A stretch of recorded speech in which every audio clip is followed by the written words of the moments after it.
Ironis, sebuah pernikahan di Bekasi, Jawa Barat terpaksa dibatalkan persis menjelang ijab kabul.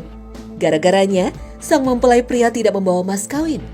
Pihak mempelai wanita merasa dibohongi dan dibuat malu oleh mempelai pria yang berjanji akan memberikan mas kawin 10 gram emas dan sejumlah uang untuk pesta hajatan. Penghulu desa yang telah bersiap menikahkan kedua mempelai terpaksa membatalkan akad nikah atas permintaan keluarga mempelai wanita. Ya, jadi nggak ada sama sekali pada waktu duduk nikah itu, Pak. Jangankan segala perjanjian obrolan dia kata emas 10 gram. Dengan seperak juga pengebukan nggak ada sama sekali. Dengan orang tuanya juga nggak pada nyampe sama sekali. Ya, intinya percaya aja. Neng sendiri nggak apa-apa pernikahannya digagalkan itu? Nggak apa-apa. Kasus gagal nikah ini sempat memicu emosi keluarga dan warga setempat. Beruntung pihak kepolisian yang datang ke lokasi dapat meredam emosi kedua belah pihak. Kasus pernikahan batal gara-gara tidak ada mahar atau mas kawin memang jarang terjadi. Permasalahan tersebut jika memang bermaksud ingkar janji atau penipuan tentu layak dibatalkan. Namun yang menjadi pertanyaan, apakah nikah tanpa mahar tidak diperbolehkan? Dalam Islam, setiap perkawinan diikat dengan pemberian harta dari laki-laki kepada pihak perempuan. Pemberian itu disebut dengan istilah mahar atau mas kawin. Para ulama sepakat bahwa pemberian mahar oleh suami dalam akad nikah merupakan suatu hal yang wajib. Alasannya adalah karena mahar merupakan bagian dari hak-hak istri atas suami.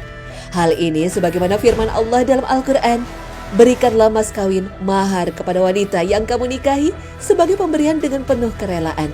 Kemudian jika mereka menyerahkan kepada kamu sebagian dari mas kawin itu dengan senang hati, maka makanlah ambillah pemberian itu sebagai makanan yang sedap lagi baik akibatnya.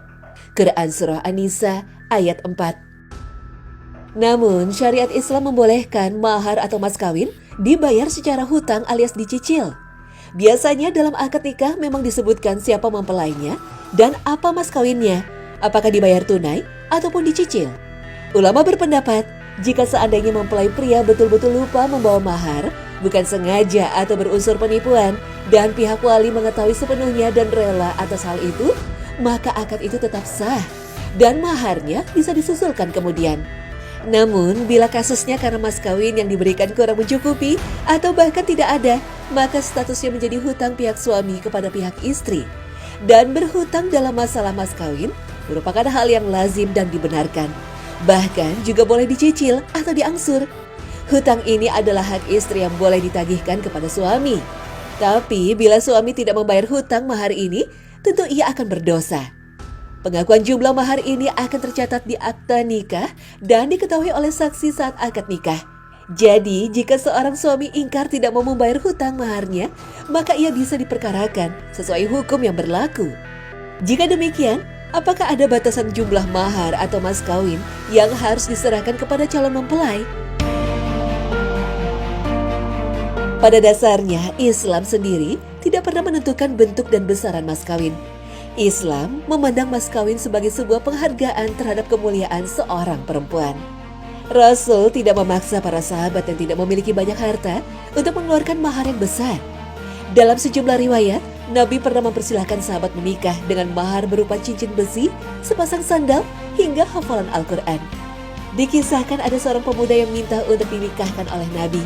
Namun dia sangat miskin hingga tidak punya apapun sebagai mahar, walau hanya sebuah cincin dari besi. Lalu Rasulullah bertanya padanya, apakah kamu menghafal Al-Quran? Ia menjawab, ya, aku hafal surah ini dan surah itu.